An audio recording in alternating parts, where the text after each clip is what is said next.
നമ്മൾ നേരത്തെ ഈ റേഷൻ കടകളിലെ പ്രതിസന്ധിയെക്കുറിച്ച് പറഞ്ഞുവല്ലോ. ഇപ്പോൾ അരി വിതരണം മുടങ്ങുന്ന ഒരു സാഹചര്യത്തിലേക്ക് പോകുന്നു എന്ന് പറഞ്ഞു. ഇപ്പോൾ അതുപോലെ തന്നെ നമ്മുടെ സർക്കാർ മെഡിക്കൽ കോളേജ് ഉൾപ്പെടെയുള്ള നമ്മുടെ ആതുരാലയങ്ങൾ ഒരു പ്രതിസന്ധിയെ നേരിടാൻ പോകുന്നു, അല്ലെങ്കിൽ പ്രതിസന്ധി നേരിടുന്നു എന്ന തരത്തിലുള്ള വാർത്തകൾ പുറത്തു വരുന്നു. അതിൻ്റെ വിശദാംശങ്ങൾ നോക്കാം.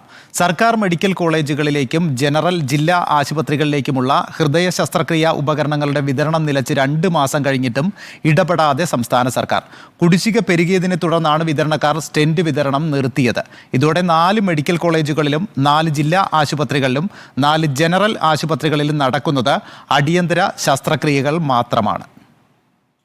കോഴിക്കോട് ബീച്ച് ജനറൽ ആശുപത്രിയിൽ കഴിഞ്ഞ 15 മാസത്തെ കുടിശ്ശിക 3,19 ലക്ഷം രൂപ. സ്റ്റെന്റ് വിതരണം നിലച്ചതോടെ ആൻജിയോപ്ലാസ്റ്റി മുടങ്ങിയിട്ട് ആഴ്ചകളായി. തിരുവനന്തപുരം, മഞ്ചേരി, തൃശൂർ, കളമശ്ശേരി മെഡിക്കൽ കോളേജുകളിലും കോടികളാണ് കുടിശ്ശിക. കഴിഞ്ഞ വർഷം ഡിസംബർ വരെയുള്ള കുടിശ്ശിക നൽകിയാൽ വിതരണം പുനരാരംഭിക്കാമെന്ന നിലപാടിലാണ് വിതരണക്കാർ. സഹകരിക്കാൻ പറ്റുന്ന മാക്സിമം സഹകരിച്ചിരുന്നു. ഇനി അങ്ങോട്ട് നമുക്ക് ഇനിയും പേയ്മെന്റ് കിട്ടിയില്ലെങ്കിൽ പ്രൈവറ്റ് ഹോസ്പിറ്റലിൽ വെക്കാനുള്ള സ്റ്റോക്കും കൂടെ കൊടുക്കാൻ ഉണ്ടാവില്ല. അപ്പോൾ ആ ഒരു ബുദ്ധിമുട്ട് വന്നപ്പോഴാണ് നമ്മൾ സ്ട്രൈക്ക് എന്നുള്ള കൺസെപ്റ്റിലേക്ക് മാറിയത്. ഈ എമൗണ്ട് കിട്ടിയില്ലെങ്കിൽ പല ഡിസ്ട്രിബ്യൂട്ടേഴ്സും ക്ലോസ് ഡൗൺ ചെയ്യേണ്ടി വരും. കാരണം ഈ കമ്പനികൾക്ക് പേയ്മെന്റ് ഒന്നും പെൻഡിങ് ഇല്ല. അതേസമയം നമുക്ക് ഹോസ്പിറ്റലിൽ പേയ്മെന്റ് പെൻഡിങ് എന്ന് പറയുമ്പോൾ നമ്മൾ ബിസിനസ്സിനെ സ്റ്റോപ്പ് ചെയ്യേണ്ട ഘട്ടത്തിലേക്കാണ് പോകുന്നത്.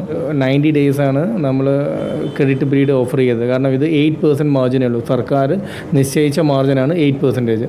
ഈ 8%-ൽ നമുക്ക് മാക്സിമം ഞങ്ങൾക്ക് ചെയ്യാൻ പറ്റുന്നത് ഒരു 30 to 90 days ക്രെഡിറ്റ് ആണ്. സംസ്ഥാനത്ത് 44 വിതരണക്കാരാണ് നിലവിലുള്ളത്. ഇവരുമായി ചർച്ച നടത്താനും സർക്കാർ തയ്യാറായിട്ടില്ല. സർക്കാർ ആശുപത്രിയിൽ ശസ്ത്രക്രിയ നടത്താൻ മാസങ്ങളോളം കാത്തു നിൽക്കേണ്ട സാഹചര്യമായതിനാൽ സ്വകാര്യ ആശുപത്രികളെ ആശ്രയിക്കുന്ന രോഗികളുടെ എണ്ണവും വർദ്ധിച്ചു. Reporter Sinoj Thomas, in reporter, Kozhikode.